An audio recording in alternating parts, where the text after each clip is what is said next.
Hello everyone, welcome to my new video. আজকে বারটা হচ্ছে রবিবার, আর আজকে বাইরে ওয়েদারটাও খুবই ভালো। অনেক জায়গায় শুনছি খুব বৃষ্টি হচ্ছে, তবে ব্যাঙ্গালোরে একদমই বৃষ্টি হয়নি, রোদই উঠছে কদিন ধরে, আর ওয়েদারটাও খুবই ভালো। কিছু সবজি অর্ডার করেছিলাম, তো সেগুলোই দিতে এসেছে, যার জন্য আমি একটু বাইরে গেছিলাম জিনিসগুলো নিতে। যিনি দিতে এসেছিলেন তিনি ব্যাগটা দিয়ে বললেন যে জিনিসগুলো একটু বার করে নিয়ে আমাকে ব্যাগটা আবার দিয়ে যান। যেমন বিগ বাস্কেট বলো বা ব্লিঙ্কিট বলো, ওরা একটা কাগজের ব্যাগে দিয়ে যায়, তবে এনারা দেখলাম এরকম ব্যাগের মধ্যেই দিল। এই জিও মার্টে আমি ফার্স্ট টাইম অর্ডার করলাম গ্রসারি, এর আগে আমি কখনো অর্ডার করিনি। তো চলো দেখে নিই যে সমস্ত কিছু ঠিকঠাক এসেছে কি না।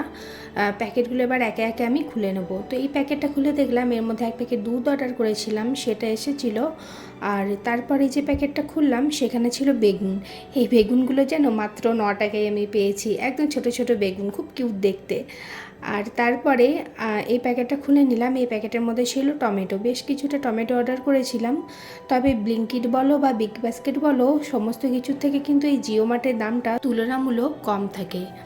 আর এটা কাঁচা লঙ্কা অর্ডার করেছিলাম, যে কাঁচা লঙ্কাগুলো একদমই ঝাল নেই, মানে এক ফোঁটাও ঝাল নেই, এটা গোটা শুধু খেলেও ঝাল লাগবে না। আর তারপরে এখানে অর্ডার করে দিয়েছিলাম ধনেপাতা পুদিনা পাতা। তো এই সমস্ত সবজিগুলোকে ভালো করে ধুয়ে একটু জল ঝরাতে দেবো। আর অর্ডার করেছিলাম দুটো চকলেট, মাঝে মধ্যে একটু খেতে ইচ্ছা করে, ওই জন্য অর্ডার করে রেখে দিই মাঝে মাঝে। তো এখানে আমি একে একে সমস্ত সবজিগুলো ঢেলে নেবো। আর চলো এগুলোকে একটু ধুয়ে নিই।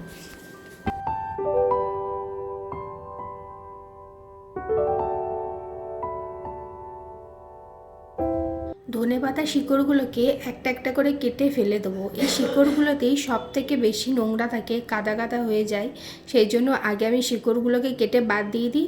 আর তারপরে এগুলোকে ধুয়ে ভালো করে জল ঝরাতে দিই। তারপর জল ঝরে যাওয়ার পর একটা এয়ারটাইট প্যাকেট থাকে, যেগুলো জিপলক থাকে, তো ওই রকম প্যাকেটের মধ্যে এগুলোকে ভরে রেখে দিই, তাহলে অনেক দিন পর্যন্ত ভালো থাকে ফ্রিজে। এদিকে পুদিনা পাতা ধনে পাতা সমস্ত কিছু, কাঁচা লঙ্কা আর বাকি যা যা সবজি ছিল সব ধোয়া হয়ে গেছে, এগুলো জল ঝরুক, ততক্ষণে ভাবলাম একটুখানি মশলা চা বানিয়ে নিই। মশলা চা বানাবার জন্য আমি আদা একটা নিয়ে নিয়েছি, এলাচ আর গোলমরিচ গুঁড়ো। তো এই সমস্ত কিছুকে ভালো করে এমনি করে একটুখানি হামাল দিস্তায় বেটে নেবো। এই মশলা চা আমি প্রথম যখন ব্যাঙ্গালোর আসি তখন এখানে একটা দোকানে খেয়েছিলাম, এত ভালো লেগেছিল, তারপর থেকে বাড়িতে মাঝে মধ্যেই এটা একটু বানিয়ে খাই।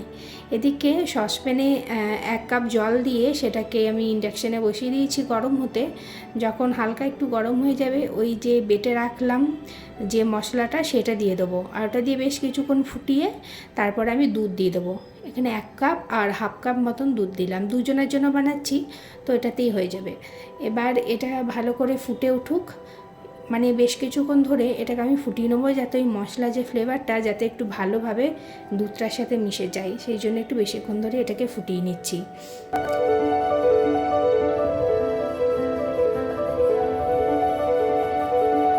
এবার এখানে 2 চামচ আমি চিনি দিয়ে দিচ্ছি দুজনের জন্য। এটা একটু মিষ্টি মিষ্টি ভালো লাগে। নর্মালি আমি চায়ে চিনিটা একদমই খাই না, তবে এই চাটাতে চিনি না দিলে ভালো লাগে না একদমই। তো তোমরা যেরকম মিষ্টি খেতে পছন্দ করো চায়ে সেরকম দেবে। আর তারপরে চা পাতা দিয়ে দিচ্ছি এখানে। এবার চা পাতাটাকে দিয়ে ভালোভাবে ফোটাবো, একদম লিকারটা পুরো যাতে বেরিয়ে যায়। আচ্ছা, চাটা হতে থাক, ততক্ষণ তোমরা সবাই আমাকে কমেন্টে জানিও তো যে আমার ভিডিওগুলো তোমাদের কেমন লাগছে। ভালো লাগলেই কিন্তু একটা করে অবশ্যই কমেন্ট করে যেও। আর এদিকে দেখো চাটা হয়ে গেছে, এবার চাটাকে আমি ছেঁকে নেব। ভেবেছি দোকানে যেমন ভাঁড়ে করে চা দেয়, আমিও ঠিক সেরকম ভাঁড়েই আজকে চাটা খাবো। এই জন্য দুটো ভাঁড়ে আমি দুজনের জন্য চাটা ছেঁকে নিচ্ছি। ব্যাস, তাহলে আজকে মশলা চা রেডি হয়ে গেল।